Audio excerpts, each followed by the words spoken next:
काटने में कौन कौन से फाइबर्स का प्रयोग किया जाता है, इसके बारे में आप लोगों को हम बताते हैं। First, cotton. इसका सबसे पहले काटन का ही प्रयोग किया गया और काटन आज भी सभी रेशों में सबसे उत्तम प्रकार का रेशा माना जाता है। तो आइए हम पहले काटन के बारे में आप लोगों को बताते हैं। कपास की खेती सितंबर के महीने में लगाई जाती है, सितंबर से अक्टूबर तक लगाई जाती है। ये पौधा 4 महीने में तैयार हो जाता है।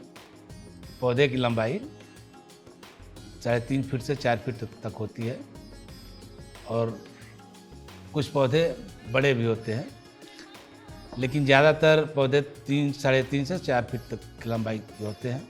इसमें जनवरी के महीने में इसमें फूल आना शुरू होता है। फिर उसके बाद उसमें बड़ा सा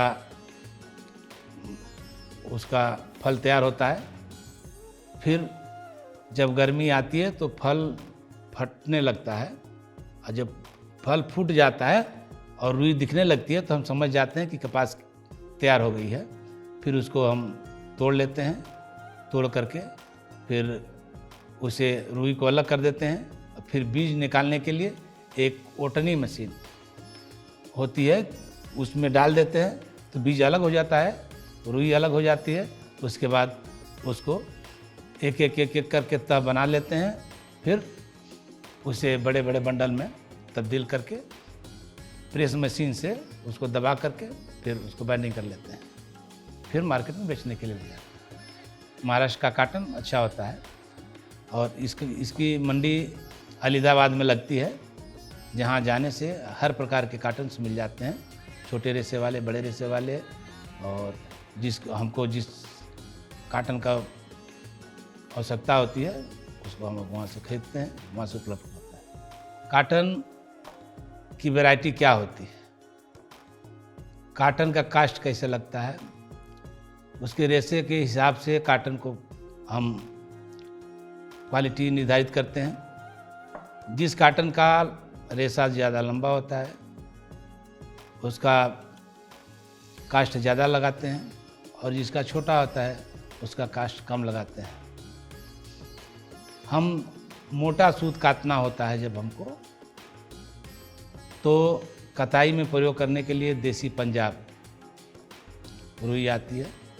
13 से 17 नंबर तक के सूत की कताई करते हैं उससे, और उससे बारीक सूत करना होता है तो हम जरीला रुई, LSS जिसको बोलते हैं, उसका प्रयोग करते हैं। उसका 30 से 40 अंक का सूत तैयार किया जाता है, 30 से 40 काउंट का सूत तैयार होता है। अगर इससे ऊपर का सूत हम तैयार करेंगे तो कमज़ोर हो जाएगा। उसके बाद 40 से 60 नंबर के लिए हम नौसारी रुई का प्रयोग करते हैं। जो फाइबर होता है काटन, उसकी एक प्रजाति है नौसारी, जो लंबे रेशे की रुई होती है, उसका प्रयोग करते हैं।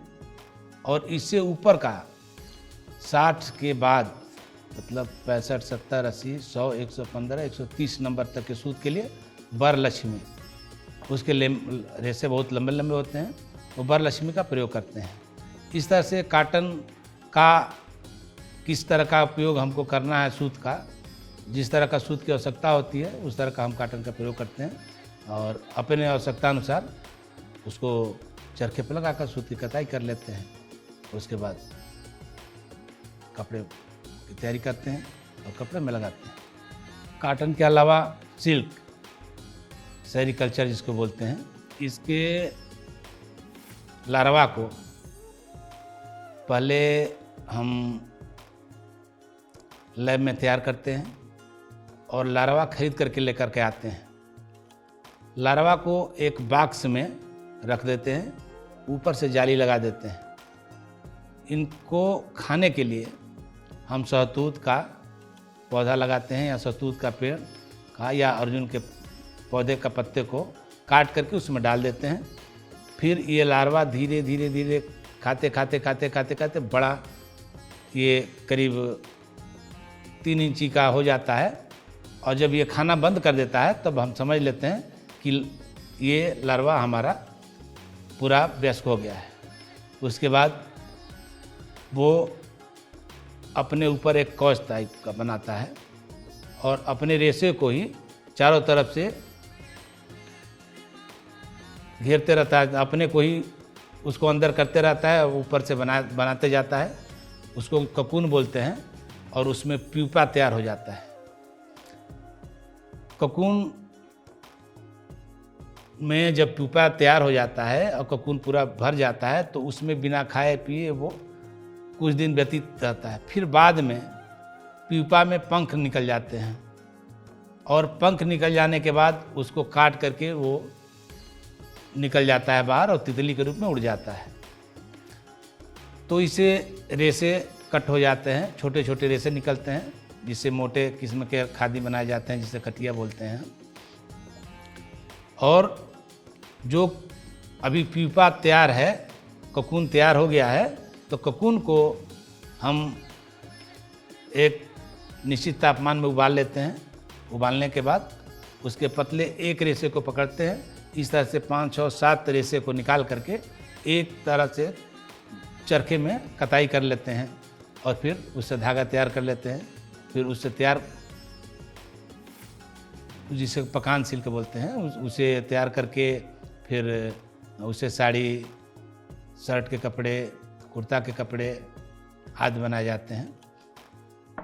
ये इस तरह से रेशम का धागा तैयार होता है और ये खादी में प्रमुखता से उपयोग होता है। रेशम में भी कई वैरायटियाँ हैं, 3, 4, 5, 6, 7 वैरायटियाँ होती हैं। इसमें जैसे प्रमुखता से मूंगा सबसे महंगा होता है। मूंगा का लार्वा अर्जुन के पेड़ पर पैदा होते हैं, उसी के पत्ती को खाते हैं और उस पर तैयार करते हैं। बाद में हम उसे तोड़ लेते हैं और फिर मूंगा को तैयार कर लेते हैं। उससे जो निकलता है वो मूंगे का रेशा होता है, मूंगे का रेशम होता है। दूसरा है टसर। टसर का कीड़ा लार्वा हम जब पालते हैं, कीड़ा जब तैयार करते हैं, तो टसर का कीड़े के लिए हम सहतूत के पेड़ का प्रयोग करते हैं। सहतूत की पत्ती काट कर डालते हैं, फिर उसमें ककून बन जाता है, फिर उसको उबाल करके उसे निकाल लेते हैं। इस तरह से वो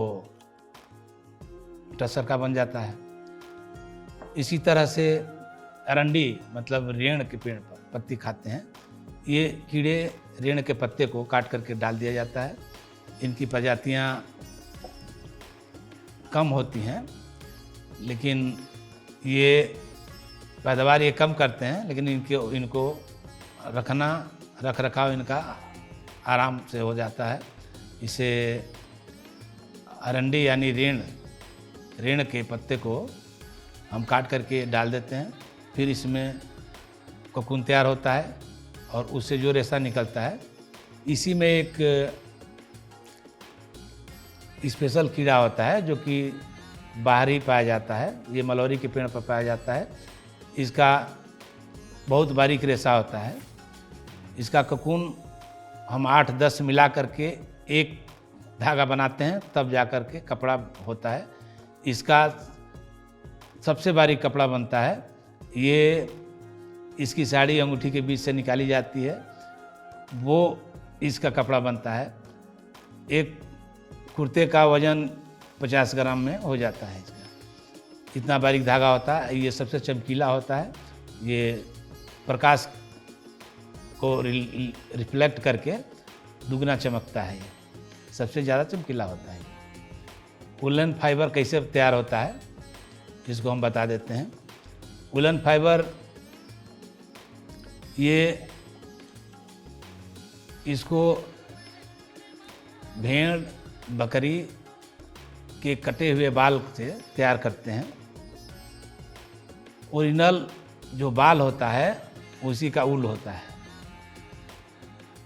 तो अब ऊन में क्या दिक्कत होती है कि ऊन की वैरायटी कैसे निश्चित की जाती है, इसके लिए हम आपको बताते हैं कि भेड़ का उम्र क्या है, भेड़ के कौन से भाग से बाल लिए गए हैं और भेड़ के प्रकार क्या हैं।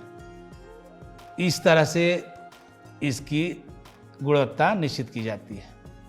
अगर भेड़ के पीठ का बाल है तो उसका कास्ट कम होगा, पेट का बाल है तो उसका कास्ट ज़्यादा होगा, पैर के नीचे का बाल है तो उसका कास्ट ज़्यादा होगा, पुट्ठे का बाल है तो उसका कास्ट कम होगा। उसका एज सबसे मायने रखता है। अगर अभी भेड़ का बच्चा पैदा हुआ और तत्काल बाल काट लिए जाते हैं, उससे पश्मीना तैयार होता है, वो सबसे मुलायम होता है और गर्म भी होता है। उसको हम पश्मीना कहते हैं। और इसके अलावा पठारी भाग में, जैसे तिब्बत के पठारी भागों में अंगोरा नाम की बकरी होती है, पश्मीना नाम की बकरी होती है, उसके लंबे लंबे बाल होते हैं। उसके बाल को भी हम ऊन तैयार करने में प्रयोग करते हैं और उनको हम उनके बाल को लेकर के, जो पश्मीना है उसके बाल अलग ढंग के होते हैं और अंगोरा बकरी है उसके बाल अलग तरह के होते हैं, लेकिन इनसे प्राप्त ऊन भेड़ के ऊन से भी अच्छे होते हैं। अब इस तरह से ऊन का प्रकार होता है कि उसकी उम्र क्या है, उसकी प्रजाति क्या है। अब इसका ऊन की सबसे खासियत यह है कि ऊन अपने भार से दूना पानी सोखता है। अगर हमारे, जैसे हम मान लें कि हमारे स्वेटर का वज़न 200 ग्राम है, तो अगर उसको भिगोएंगे तो 400 ग्राम पानी अपने एब्जॉर्ब कर लेगा, सोख लेगा। ये ऊन की पहचान है, वो ये ऊन की वैरायटी है। अगर इस तरह का करता है तो हम अच्छे ऊन को पहचान लेते हैं और उसको समझते हैं।